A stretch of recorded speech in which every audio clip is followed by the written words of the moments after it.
Hi hello എല്ലാവർക്കും മല്ലീസ് happy വേൾഡിലേക്ക് സ്വാഗതം. ഇന്നത്തെ വീഡിയോ ഒരു ഫിഷ് മോളിയുടെ റെസിപ്പിയാണ്.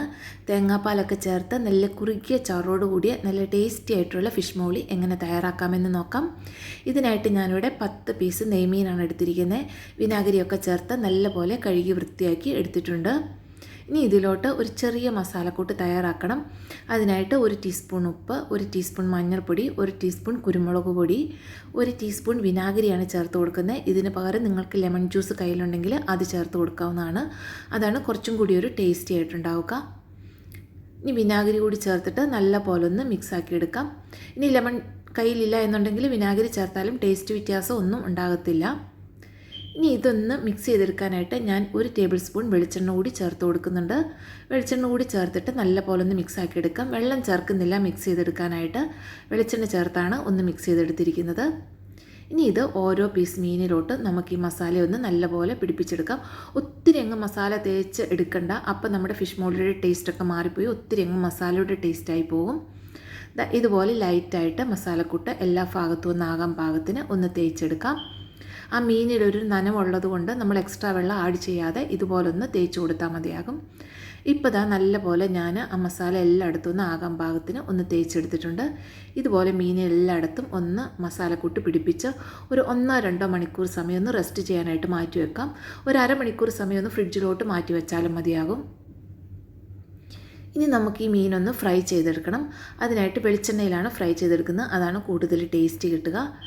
കുറച്ച് വെളിച്ചെണ്ണ ഒഴിച്ചതിന് ശേഷം 2-3 ടേബിൾ സ്പൂൺ വെളിച്ചെണ്ണ ഒഴിച്ചാൽ മതി.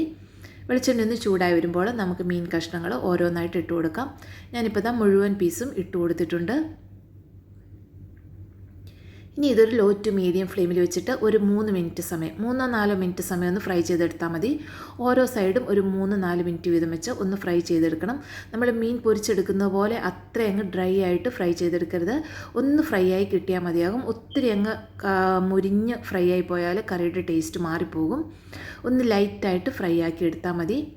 ഇപ്പോൾ ദാ മീനെല്ലാം ഞാൻ മറിച്ചിട്ട് കൊടുത്തിട്ടുണ്ട്. ഇനി മറു സൈഡ് കൂടി ഒരു 2-3 മിനിറ്റ് സമയം ഒന്ന് ഫ്രൈ ആക്കി എടുക്കാം. അതിനുശേഷം നമുക്കിത് എണ്ണയിൽ നിന്നും കോരി മാറ്റാം. ഈ ഒരു പരുവത്തിൽ ഫ്രൈ ആക്കി എടുത്താൽ മതി. ഒത്തിരി അങ്ങ് ഡ്രൈ ആക്കരുത്, അത് പ്രത്യേകം ശ്രദ്ധിക്കണം. ഇനി മീൻ വേകാൻ ബാക്കിയുണ്ടെങ്കിൽ നമ്മളത് വീണ്ടും വേവിച്ചെടുക്കുന്നുണ്ട്. അതുകൊണ്ട് ഈ ഒരു പരുവത്തിൽ നമ്മൾ ഫ്രൈ ആക്കി എടുത്താൽ മതിയാകും. ഒരു 2-3 മിനിറ്റ് വീതം വെച്ചിട്ട് ഇനി ആ പാനിൽ വന്ന എണ്ണ ഞാൻ ഒരു ചട്ടിയിലോട്ട് ഒഴിച്ചു കൊടുക്കുന്നുണ്ട്.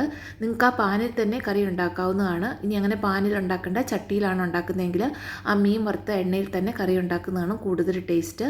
അതുകൊണ്ട് ചട്ടിയിലോട്ട് ആ എണ്ണ തന്നെ ഒഴിച്ചു കൊടുക്കുക. ഇനി അതിലോട്ട് 2-3 ഏലക്കായ, 2-3 കറുവാപ്പട്ട, 3-4 കഷ്ണം ഗ്രാമ്പൂ, ഒരു സ്റ്റാർ, ഇനി ഇലയുണ്ടെങ്കിൽ ബേ ലീഫ് ഉണ്ടെങ്കിൽ അതുകൂടി ചേർത്ത് കൊടുക്കാം.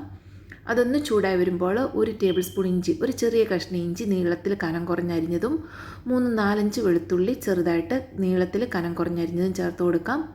ഇനി ഇതിൽ നമ്മൾ മുളക് പൊടിയൊന്നും ചേർത്ത് കൊടുക്കുന്നില്ല. അതുകൊണ്ട് ഒരു 5-6 പച്ചമുളക് ഞാൻ കട്ട് ചെയ്ത് ചേർത്ത് കൊടുക്കുന്നുണ്ട്. എരിവിനനുസരിച്ച് പച്ചമുളകിൻ്റെ അളവ് കൂട്ടുകയോ കുറയ്ക്കുകയോ ചെയ്യാം. നമ്മളിതിൽ എരിവിന് വേണ്ടിയിട്ട് പച്ചമുളകും കുരുമുളക് പൊടിയുമാണ് ചേർത്ത് കൊടുക്കുന്നത്. അപ്പോൾ അതനുസരിച്ചിട്ട് പച്ചമുളക് ചേർത്ത് കൊടുക്കണം. ഇനി കുറച്ച് കറിവേപ്പില കൂടി ചേർത്ത് കൊടുക്കാം. കറിവേപ്പിലയൊക്കെ നിങ്ങളുടെ ഇഷ്ടത്തിനനുസരിച്ച് ചേർത്ത് കൊടുക്കാവുന്നതാണ്.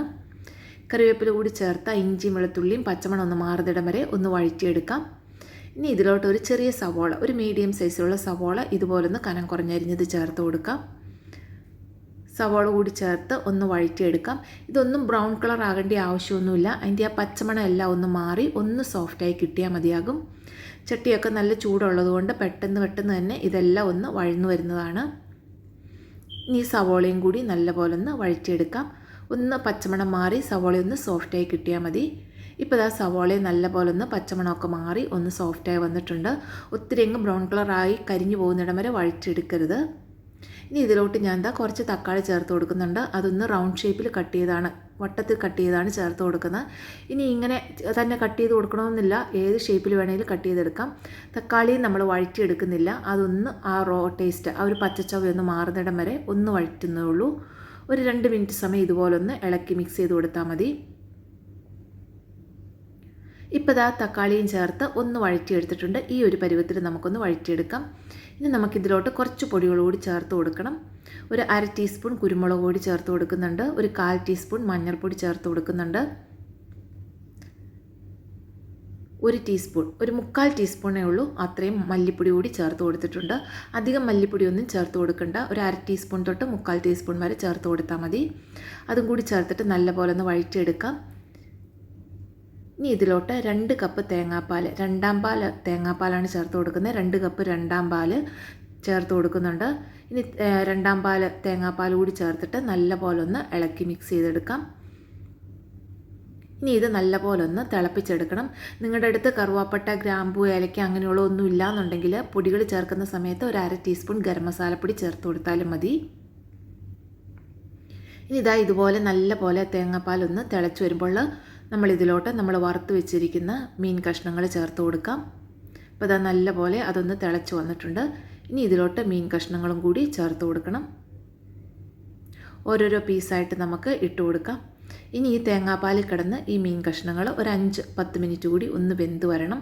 അപ്പോഴാണ് അതൊന്ന് വെന്ത് കുറുകി ആ മീനിലോട്ട് ആ തേങ്ങാപ്പാലിൻ്റെ ടേസ്റ്റും തേങ്ങാപ്പാലിലോട്ട് ആ മീനിൻ്റെ ടേസ്റ്റും ഒക്കെ ഒന്ന് പിടിച്ചു വരികയുള്ളൂ. ഇനി അതിന് മുകളിലോട്ട് ഞാൻ കുറച്ച് കറിവേപ്പില കൂടി ഇട്ട് കൊടുക്കുന്നുണ്ട്. ഇതുപോലെ മീനൊന്ന് മുങ്ങിക്കിടക്കാൻ പാകത്തിനുള്ള തേങ്ങാപ്പാൽ ചേർത്ത് കൊടുത്താൽ മതി. ഇനി ഇത് അടച്ചു വെച്ച് ഒരു 10 മിനിറ്റ് സമയം ഒന്ന് വേവിച്ചെടുക്കണം. ഇടയ്ക്കൊന്ന് ഇളക്കി ചുറ്റിച്ച് കൊടുക്കണം. ചട്ടി ഒന്ന് ചുറ്റിച്ച് കൊടുക്കാൻ മറന്നു പോകരുത്. ഇപ്പോൾ ഒരു 10 മിനിറ്റ് കഴിഞ്ഞിട്ടുണ്ട്. നമ്മുടെ മീനെല്ലാം നല്ലപോലെ വെന്ത് തേങ്ങാപ്പാലെല്ലാം ഒന്ന് കുറുകി നല്ല ഇതായി വന്നിട്ടുണ്ട്. ഇതുപോലൊന്ന് നല്ലപോലൊന്ന് വെന്ത് കുറുകി ഒരു 10 മിനിറ്റ് കഴിയുമ്പോൾ നമുക്ക് തീ ഓഫ് ചെയ്ത് ഞാനൊരു 5 മിനിറ്റ് സമയം അടച്ച് മാറ്റി വെക്കുന്നുണ്ട്. ആ തിളയൊന്ന് നിൽക്കാൻ വേണ്ടിയിട്ടാണ് ഇത് അടച്ച് തീ ഓഫ് ചെയ്തൊന്ന് മാറ്റി വെക്കുന്നത്.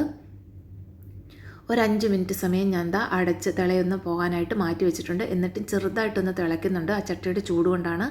ചെറുതായിട്ട് തിളയൊന്ന് നിന്നതിന് ശേഷം ഒന്നാം പാൽ, നല്ല കട്ടിയുള്ള ഒന്നാം പാൽ കൂടി ചേർത്ത് കൊടുക്കാം. ഞാനൊരു 1/4 കപ്പോളം കട്ടിയുള്ള ഒന്നാം പാലും കൂടി ചേർത്ത് കൊടുത്തിട്ടുണ്ട്. വീണ്ടും അടച്ചു വെക്കാം. ഇപ്പോൾ നല്ലപോലെ ഒരു മണിക്കൂർ കഴിഞ്ഞപ്പം നല്ല കുറുകിയ ചാറോടുകൂടിയ ഫിഷ് മോളി റെഡി ആയിട്ടുണ്ട്. ട്രൈ ചെയ്യുക. എല്ലാവർക്കും നന്ദി. Thank you.